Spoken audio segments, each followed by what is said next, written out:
You already think you know the gladiator, sand, blood, and a fight to the death in a roaring arena. It's one of the most famous images in all of history, burned into us by 100 movies. But here is the truth. Almost everything you picture is wrong. The real daily life of a gladiator was stranger, stricter, and far more surprising than any film. So let's step back nearly 2,000 years and live one real day in his sandals. This is what being a gladiator actually looked like. Long ago, the very first gladiator fights were not entertainment at all, but solemn funeral rites. They were staged to honor the dead, with blood spilled beside the grave. First, forget the idea that every gladiator was a doomed slave dragged helplessly to his death. Many of them were. Prisoners of war, condemned criminals, and the enslaved were all forced into the arena. But others were free men who volunteered, chasing fame, money, or an escape from crushing debt. To join, a man had to swear one of the most chilling oaths in all of Rome. He vowed to endure being burned, chained, beaten, and killed by the sword. From that moment, he belonged to the lanista, the owner of a gladiator school. And here's the twist Hollywood always forgets. That owner desperately wanted him alive. A fully trained gladiator was a fortune on legs, far too valuable to simply throw away. By Roman law, a gladiator was branded infamous, ranked among the lowest people in the city. He had almost no rights at all, and yet the crowd worshipped him. It was a strange double life. Our day begins long before sunrise inside the Ludus, the gladiator training school. He wakes in a tiny stone cell, barely large enough to lie down in.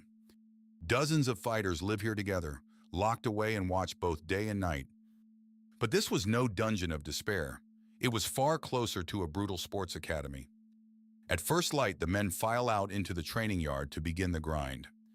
Their main weapon today is not sharpened steel, but a heavy wooden practice sword. They drill for hours against a thick wooden post driven into the ground, called the palace.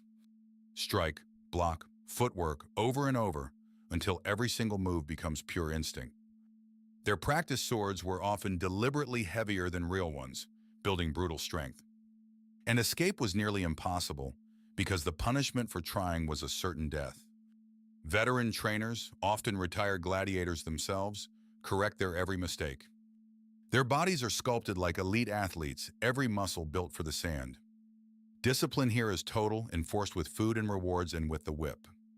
By late morning, it is finally time to eat, and the food might genuinely surprise you. Forget rich roasted meat and lavish feasts. The gladiators' diet was mostly vegetarian. They lived on barley, beans, and grains, piled high to build serious bulk. In fact, Romans mockingly nicknamed them the hordearii, which means the Barley Men. And there was a surprisingly clever reason for all those carbs and that extra weight. A layer of fat just under the skin helped protect against shallow, bloody cuts. A slash that looked dramatic and bled heavily might not reach a single vital organ. More bulk meant a thicker shield of flesh, and that often meant a longer life in the sand.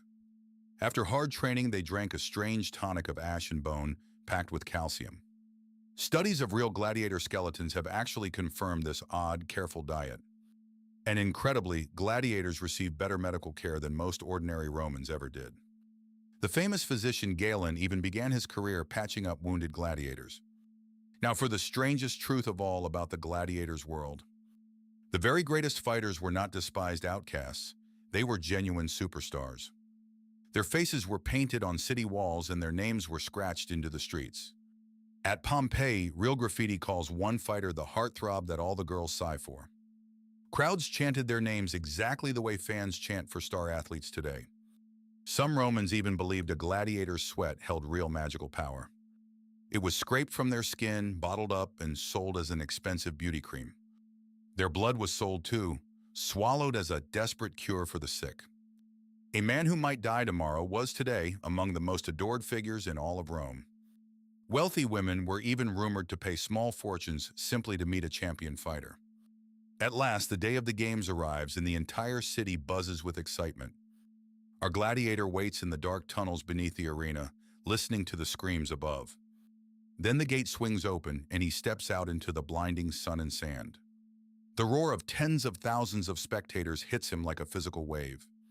The amphitheater itself was an engineering marvel, holding up to 50,000 screaming people.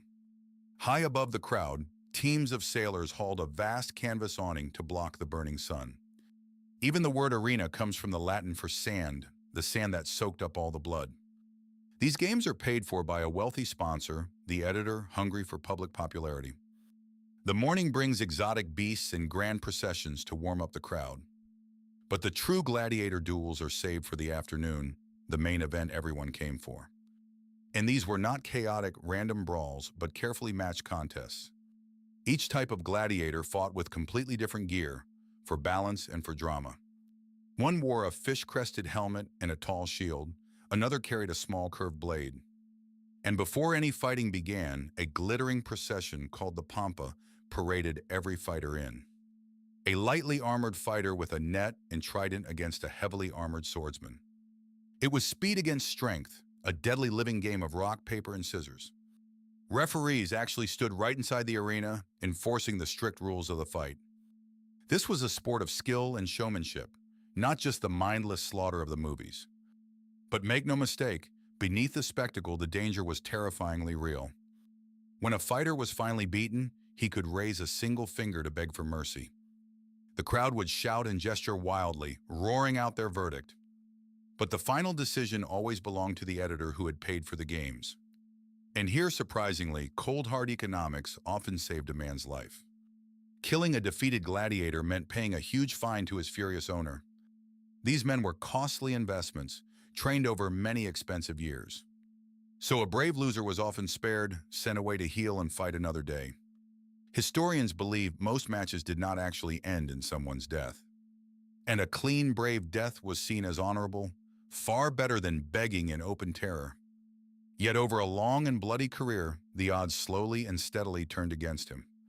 So what on earth kept a man fighting through all of this brutality? Beyond glory and gold, there was one shining prize that drove them all: freedom. A gladiator who fought brilliantly enough could finally be granted the Ludus.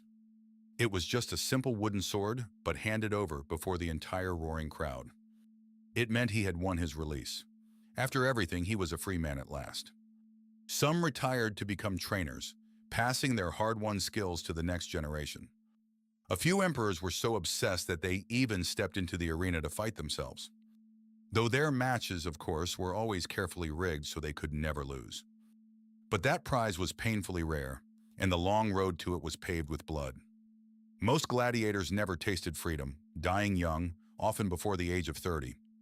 So the real gladiator was never simply a victim, nor a polished movie hero. He was an athlete, a celebrity, and a priceless investment, all at the very same time. He lived a strange life of brutal discipline, vegetarian feasts, and roaring fame. Caught forever somewhere between a prisoner and a superstar. Follow to see history the way it actually looked.